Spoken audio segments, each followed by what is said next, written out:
Assalamu alaikum wa rahmatullahi wa barakatuh. May peace and blessings of Allah, the one true God, be upon you all.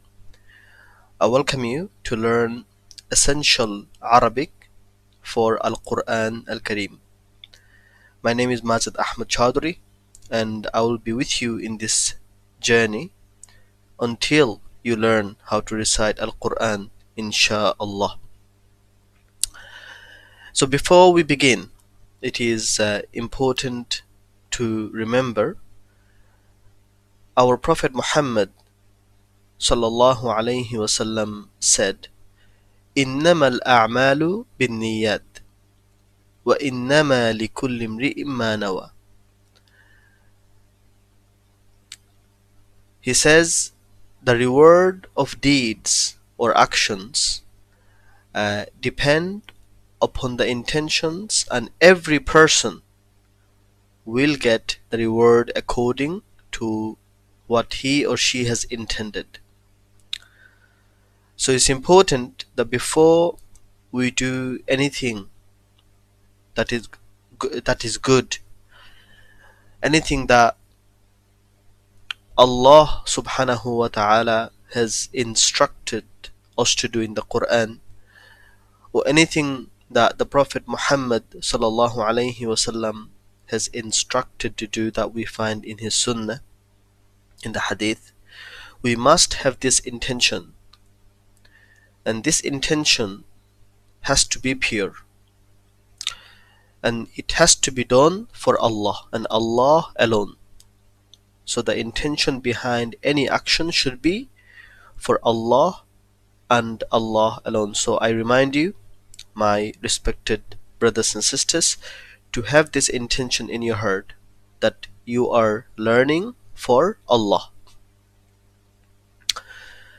Secondly, Allah subhanahu wa ta'ala, He says in the Quran, أعوذ بالله من الشيطان الرجيم بسم الله الرحمن الرحيم وَرَتِّلِ الْقُرْآنَ تَرْتِيلًا. And this is an instruction given to those who learn or recite from the Quran. Allah subhanahu wa ta'ala says, and recite the Quran with measured recitation, slowly and beautifully. And thirdly, Allah subhanahu wa ta'ala says in the Quran, فَإِذَا قَرَأْتَ الْقُرْآنَ فَاسْتَعِذْ بِاللَّهِ مِنَ الشَّيْطَانِ الرَّجِيمِ.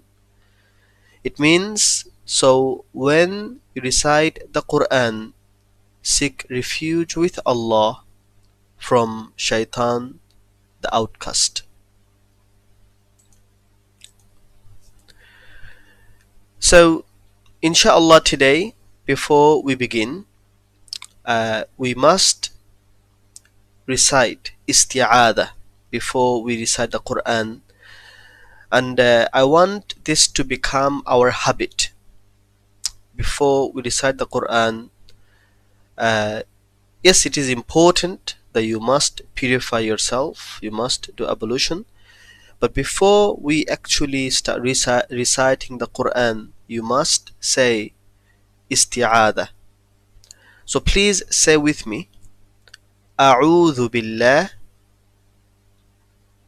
السميع العليم من الشيطان الرجيم. Let's do it again. أعوذ بالله السميع العليم من الشيطان الرجيم. One more time. أعوذ بالله السميع العليم من الشيطان الرجيم. بسم الله الرحمن الرحيم. بسم الله الرحمن الرحيم. بسم الله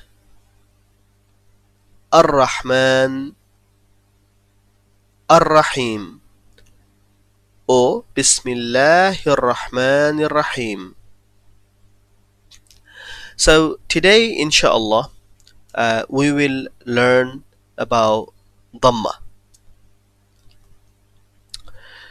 Dammah is a small curl-shaped sign that is placed above a letter.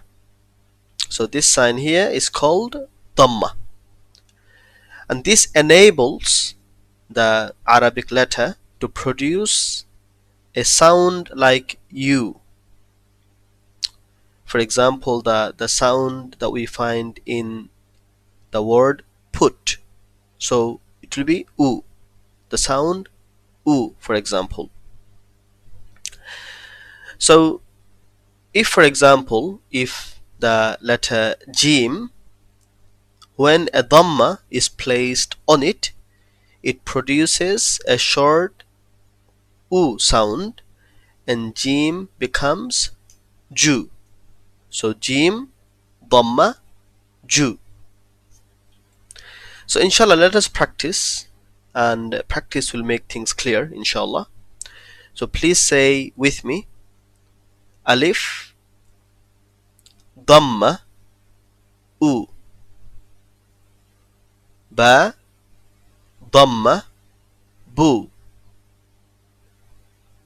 Ta, Dhamma, Tu.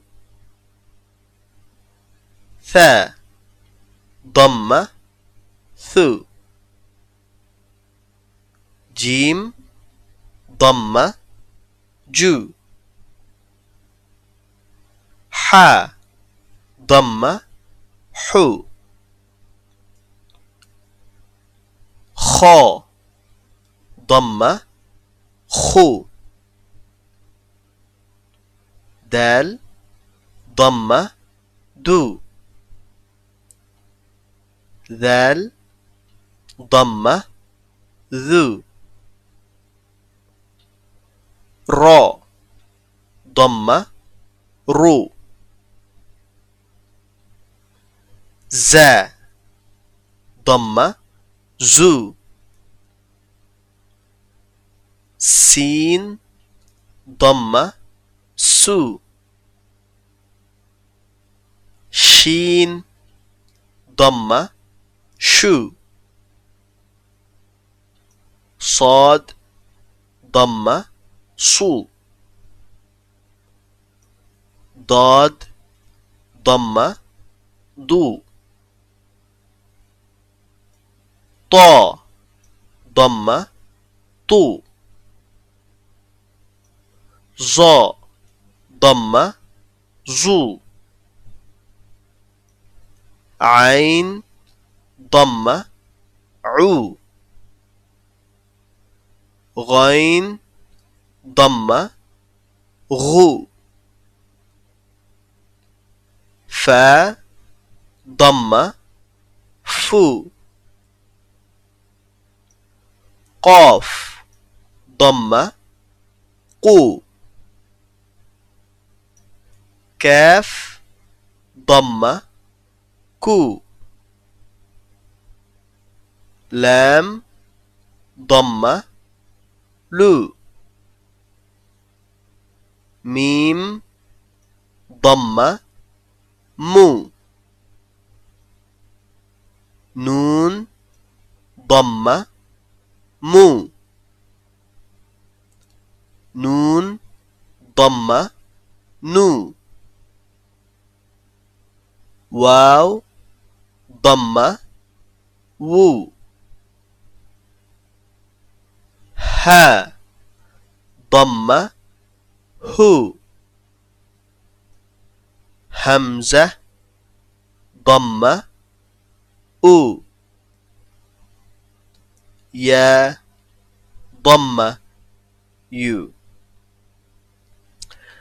So inshallah is very simple and very easy.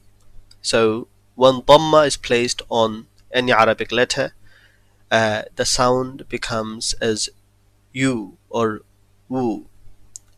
So if you have benefited from this, then please don't forget to subscribe to my channel by simply clicking or tapping on the subscribe button under this video.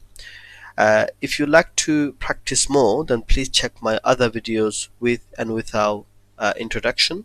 I have videos where it will be, you know, just focused on just the harakat, such as fatha, dhamma, or kasra. You can also check the description of this video to find those video links, inshallah. So I conclude with this dua. May Allah bless you all. Assalamu alaikum wa rahmatullahi wa barakatuh.